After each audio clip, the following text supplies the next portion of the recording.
नमस्कार, आप सभी का बहुत स्वागत है साधना न्यूज में और मैं हूं आपके साथ मनीष कुमार। मुख्यमंत्री डॉक्टर मोहन यादव ने शुक्रवार को आरसीपीबी नरहोना प्रशासन अकादमी में वानिकी सम्मेलन और आईएफएस मीट 2026 का उद्घाटन किया। आईएफएस थीम गीत का विमोचन कर लाइफ टाइम अचीवमेंट अवार्ड भी प्रदान किए। इसके बाद भोपाल के दशहरा मैदान में प्रदेश स्तरीय संविदा कर्मचारी अधिकारी सम्मेलन में शामिल हुए और तो वहीं कृषक कल्याण वर्ष 2026 के तहत राज्य स्तरीय पुष्प प्रदर्शनी का भी शुभारंभ किया। देखिए हमारी खास रिपोर्ट।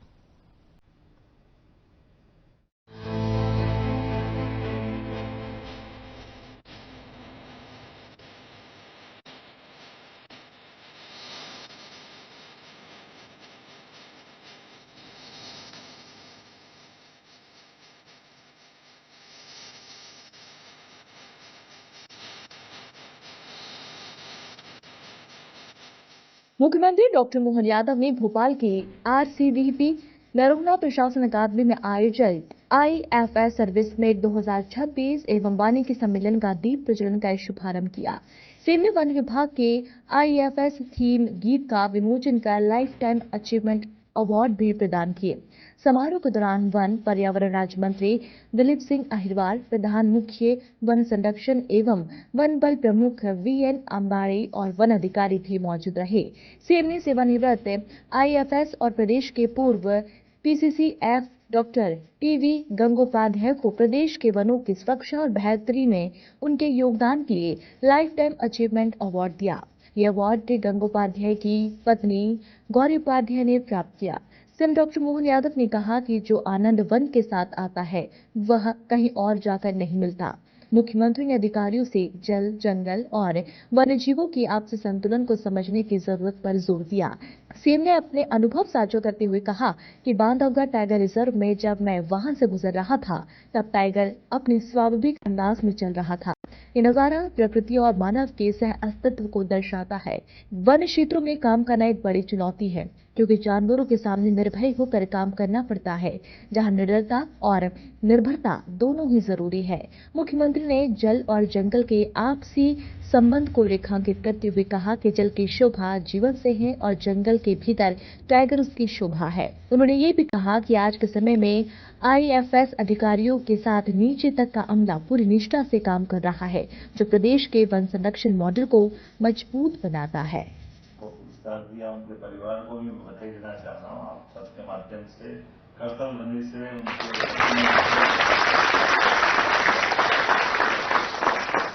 इस तरह से ये मीट का आयोजन किया गया कि जिसमें हमने सारी चीजों को समाहित किया है। कुछ दिन पहले आईपीएस, उसके पहले आईएएस और अब आईएफएस।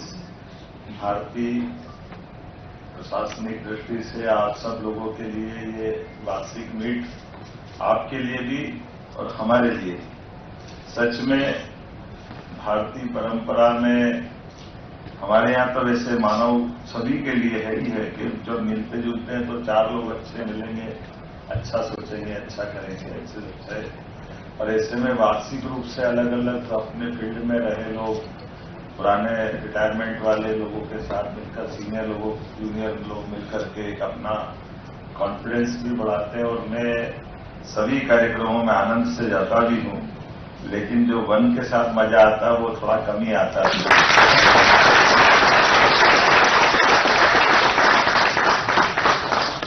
प्रकृति से जुड़ने का, प्रकृति के बीच रहने का आपके लिए भी ये सेवा का परमात्मा ने एक विशेष प्रसाद दिया है। ये सहजता से नहीं मिलता। हमारे यहाँ तो प्राचीन काल से जैसे जंगल की सीमाओं के निर्धारण को लेकर राज्यों की सीमाओं में बड़ा उदार भाव रखा गया और वानप्रस्थ के बाद जब ये कल्पना की गई तो वानप्रस्थ का मतलब ये नहीं है कि हम वानप्रस्थ की उस दुनिया की दृष्टि से जो तीसरे आश्रम से विचार किया जाता है कि आमतौर पर गृहस्थाश्रम में व्यक्ति अपने परिवार की, समाज के साथ अपने निजी जिंदगी के उत्तरदायित्व की चिंता करता है। लेकिन जैसे ही एवरेज एक स्केल है, 25 साल के बाद अपने जीवन काल में वो गृहस्थाश्रम के बाद आगे बढ़ता है तो वो फिर उसके उस उत्तरदायित्व से समाज के उत्तरदायित्व की तरफ आता है कि मैं अपने माध्यम से अब समाज को क्या लौटाऊं, बाकी चीजें कैसे दूं। और जल के माध्यम से जंगल और जंगल के माध्यम से जन की और जन के माध्यम से आपकी सबकी वन की, मैं वन के अंदर के उस भाव को भी समझता हूं।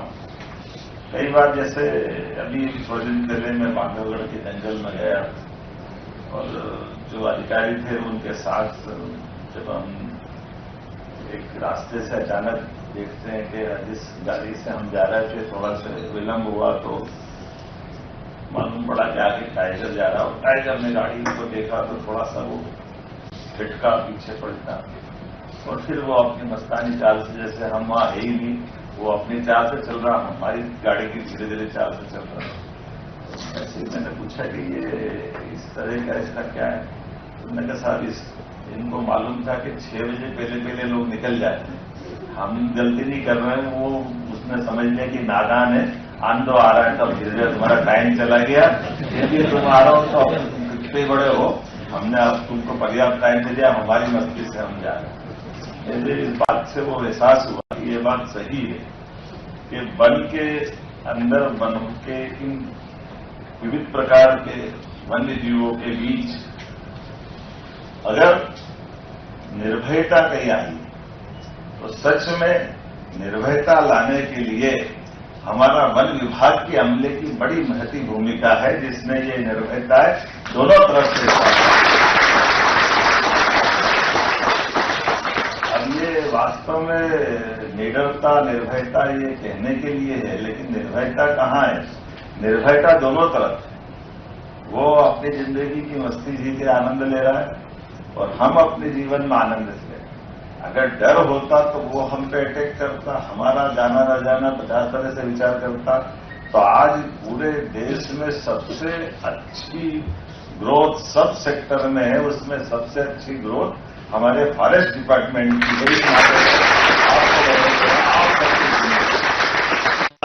वानिकी सम्मेलन और आईएफएस मीट में मैं शामिल हुआ। आईएफएस अफसर के सारे मित्रों को बधाई जो अपनी ड्यूटी से देश के अंदर सबसे अच्छे विभागों में से हमारा अपना मध्य प्रदेश का वन मंत्रालय का अमला है, जिसके कारण से चीता जैसे प्रोजेक्ट से लगा करके सभी प्रकार के वन्य जीवों की दृष्टि से वन विभाग ने अपनी अच्छी भूमिका अदा की है। सबसे बड़ा टाइगर स्टेट, चीता स्टेट, वल्चर स्टेट, घड़ियाल, मगरमच्छ, कई प्रकार के वन्य जीवों को संभालने के साथ साथ हमारे लिए 2 नए टाइगर अभयारण्य बनने का भी सौभाग्य इस 2 साल के अंदर मिला है। बहुत जल्दी असम से जंगली भैंसे भी लाए जाएंगे। मैं उम्मीद कर रहा हूं कि हमारा समृद्ध वन्य जीव संपदा का ये दौर और आगे चलता जाएगा। बीते समय में नर्मदा जी में जो हमने मगरमच्छ छोड़े थे, आने वाले समय में चंबल में फिर घड़ियाल छोड़े जाना है। कछुए की भी बहुत अच्छी प्रजातियां जिनका संरक्षण का काम हमारी सरकार कर रही है। इसी के साथ फॉरेस्ट टूरिज्म के आधार पर कई प्रकार के लोगों को रोजगार उपलब्ध कराने पे भी हम काम कर रहे हैं। जो वनों के अंदर हमारे ग्रामीण जन रहते हैं उनके साथ मिलकर के उनकी आय के साधन बढ़ाना, आदिवासी जनजातियों के साथ, और अब जिस प्रकार से टाइगर के साथ हाथी भी अपना स्थायी बसेरा हमारे यहाँ कर चुके हैं। मुझे प्रसन्नता है कि हाथियों के साथ अब हमने वन अमले के साथ विभिन्न प्रकार की ट्रेनिंग कराते हुए विगत सालों की तुलना में 10% से भी कम प्रकार की दुर्घटना के समाचार मिले हैं।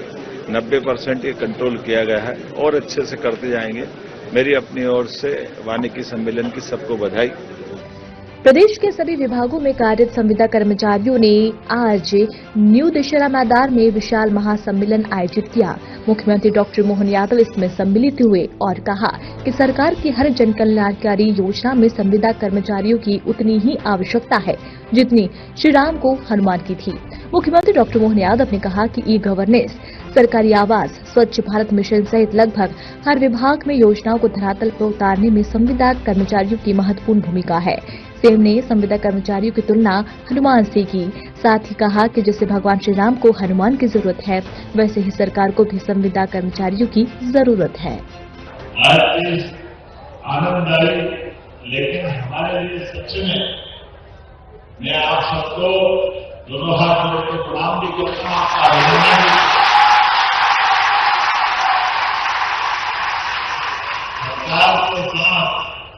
सभी प्रकार के कामों में लगातार प्रगति करने के लिए विभाग में हमारी जो संविधान के आधार पर काम करने वालों की जो ताकत है उससे ही प्रदेश आगे बढ़ रहा है। उससे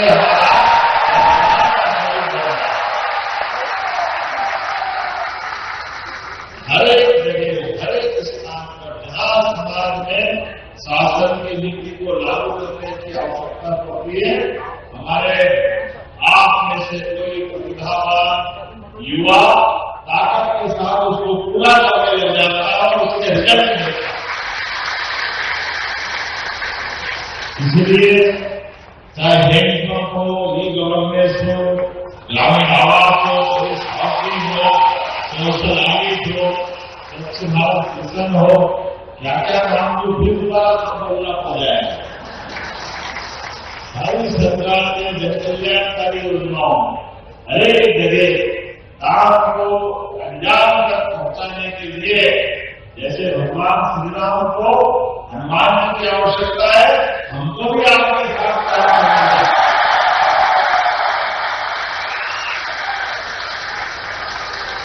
अपनी श्रेणी में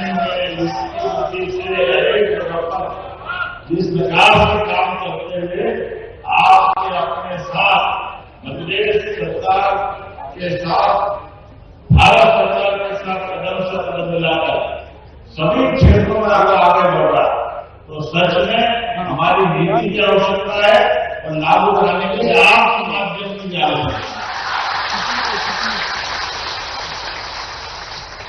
मैं इस मंच पर सभी अधिकारियों कर्मचारियों का आभारी मानूंगा जिनके विश्वास, श्रम और साझेदारी से शासन और प्रशासन की सुव्यवस्था बनी हुई है।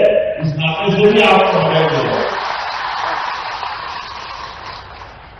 आप मदद से अवश्य आए, लेकिन हमारी व्यवस्थाओं के प्रबंधन में विराट विश्वास के साथ जो आते हैं, ये इस बात का आनंद है। हमारा आपका भरोसा ये साझेदारी है। सरकार के साथ संविदा का मतलब, संविदा पर जो आप भाव लगा लो, लेकिन सच में ये बड़े मन से काम करने वाले लोगों का स्वरूप जो काम करते हैं दिल से करते हैं। हमारे अपने जीवन में 19-20 कोई आवश्यकता है, वो मिलना चाहिए, मिलेगी चाहिए, उसके लिए लगेगी, लेकिन काम में कोई होता ही नहीं करे।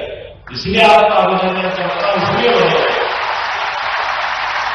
हर एक स्थान पर कई चुनौतियों के बीच हमारे लिए जन कल्याणकारी योजनाओं को पहुंचाने के लिए जिस प्रकार से हमारे संविदाकर्मी काम कर रहे हैं, मुझे इस बात की प्रसन्नता है और भारतीय नेतृत्व को बधाई देना चाहूंगा।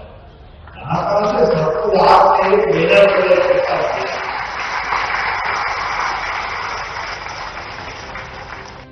भोपाल में राज्य स्तरीय पुष्प महोत्सव का आयोजन हुआ। मध्य प्रदेश के मुख्यमंत्री डॉक्टर मोहन यादव ने इस महोत्सव का शुभारंभ किया। मध्य प्रदेश में फूलों की व्यावसायिक खेती को प्रोत्साहित करने और कृषकों की आय में वृद्धि करने के उद्देश्य से शासकीय गुलाब उद्यान में राज्य स्तरीय पुष्प महोत्सव आयोजित किया गया। उद्यानिकी एवं खाद्य प्रसंस्करण विभाग द्वारा इस आयोजन में किसानों और फूलों की खेती में किसानों की सहायता परामर्श के लिए वैज्ञानिकों की उपलब्धता सुनिश्चित की गई है। इस भावन महोत्सव में मुख्यमंत्री डॉक्टर मोहन यादव मुख्य अतिथि के रूप में उपस्थित रहे। वहीं उद्यानिकी एवं खाद्य प्रसंस्करण मंत्री नारायण सिंह कुशवाहा और कृषि मंत्री एदन सिंह कंसाना, विधायक भगवान दास सबनानी भी उपस्थित रहे। मुख्यमंत्री डॉक्टर मोहन यादव ने इस दौरान हितग्राहियों को अनुदान राशि के चेक भेंट किए। कृषक कल्याण वर्ष के अंतर्गत आयोजित इस महोत्सव के मंच से सीएम डॉक्टर मोहन यादव ने जहां खेती और विशेषकर फूलों की खेती के उपलब्धि के आंकड़े पेश किए, तो वहीं कुछ बातों में कांग्रेस को भी आड़े हाथ लिया। कल्चर से जुड़ा हुआ कार्यक्रम है। आमतौर पे गुलाब की प्रदर्शनी लगती थी यहाँ, लेकिन गुलाब तो फूलों का राजा है ही, लेकिन उसके पूरे परिवार को इकट्ठा करके सब प्रकार के पुष्पों का एक संसार कितना अद्भुत लग रहा है। सच में दिल से बधाई देना चाह रहा हूं मैं आपने वर्णवाल जी और पूरी टीम का। आप सबका भी अभिनंदन कर रहा, आप सबका स्वागत कर रहा। कितने अलग अलग, कहां से, कोई गुना से, कोई दमोह से, टीकमगढ़ से, कोई धार से देपालपुर, बेटमा, इंदौर, उज्जैन, हर एक जगह से अलग अलग प्रकार से हमारे राज्य ने खास करके पुष्प उत्पादन के लिए भी और पुष्प उत्पादन में भी किसानों ने अपनी आय को बढ़ाने के लिए ये जो व्यावसायिक प्रकार से खेती करने का तरीका चालू किया है, वाकई इसी बात की आवश्यकता है। इस समय पुष्प उत्पादक, अपने उद्यानिकी नर्सरी संचालक और खरीदार सबको एक मंच पे लाने का ये जो गुलदस्ता बना है, मैं विभाग को बधाई देना चाहूंगा, जोरदार अभिनंदन करके आप अपने लिए भी गौरवान्वित हो। 1, 2, 3 तीनों तरह के लोगों को संयोजित किया और कहां कहां मार्केट है। अभी मैं गुना के 20 एकड़ के, कहां है गुना वाले हैं अपने यहाँ पे, पीछे से उनके ध्यान में आया था, उन्होंने 20 एकड़ का अपना प्रोजेक्ट लगाया, 50 लाख का प्रोजेक्ट था, उसमें 28 लाख हमने उनको अनुदान दिया, 22 लाख रुपया उनकी लागत के अनुदान के बाद बची 50 लाख का प्रोजेक्ट था और उनका कहना 5 साल में एक, अभी 20-22 लाख का तो ठीक है, 4-5 साल में ये 3 गुना 4 गुना कमाई कर लेंगे। जिस प्रकार से सच में आज हमारी फसलों के साथ अलग से उत्पादन के साथ आय बढ़ा करके, और ये फूलों के माध्यम से हम केवल फूल नहीं भेज रहे हैं, ये मन का भाव भेज रहे हैं सबके बीच में, हमारे लिए आनंद अलग प्रकार का आता है। कोई सी पूजा पाठ भारतीय जीवन पद्धति या कोई जीवन पद्धति में देखो तो हर प्रकार से सच में ये जो आयोजन हमारे लिए कोई भी होते हैं, मंच की शोभा अगर मंच पे कोई 2 पुष्प नहीं दे तो कार्यक्रम अधूरा है। मंदिर जाए अगर पुष्प नहीं है तो भगवान की पूजा अधूरी है। यहां तक कि अपने शरीर भी छूट जाए तो भी पुष्प हमारे साथ चलते हैं। पुष्पों का मनुष्य के साथ ये जो रिश्ता है, ये भाव का रिश्ता है। ये भाव की भाषा हमारे लिए कितने जीवन में अलग अलग प्रकार से पूरे जीवन में सदैव आकर्षित करती रहती है। आज के इस अवसर पर जब मैं यहां बात कर रहा हूं आपसे तो ये आंकड़े देख रहा था, 40,000 किसान हमारे इससे जुड़े हुए हैं, 45,000 हेक्टेयर क्षेत्र में फूलों का उत्पादन हो रहा है, लाखों टन वार्षिक उपज मिल रही और प्रदेश से फूल गुजरात, महाराष्ट्र कहां जा रहे हैं। जोरदार अभिनंदन करें, अब तो विदेश में भी भेजने वाले हैं। हमारे द्वारा सरकार के माध्यम से तकनीकी प्रशिक्षण, अनुदान में सहायता, किसान को आत्मनिर्भर बनाने के लिए उद्यानिकी, पुष्प, दूध, मत्स्य उत्पादन सब क्षेत्रों में हमारी सरकार लगातार काम कर रही। अब मैं अपने कांग्रेस के मित्रों से कहना चाहता हूं, आपके समय क्या हुआ? 55 साल तक कांग्रेस की सरकार रही, लेकिन 55 साल तक 1956 में गेहूं लगभग 90-95 रुपए कुंटल था। 2002-03 तक केवल 500 रुपए भाव बढ़ा। कैसी हालत हुई?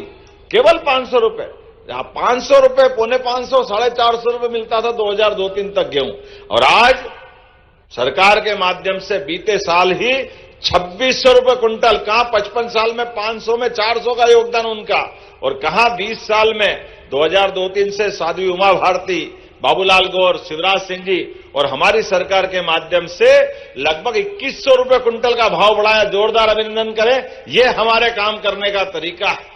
खाली जवानी जमा खर्च नहीं करते, झूठ नहीं बोलते, चाहे जो लपर लपर करते, पता नहीं कांग्रेस के लोगों को क्या हो जाता है, कैसी जीवान और कैसी बात करते हैं।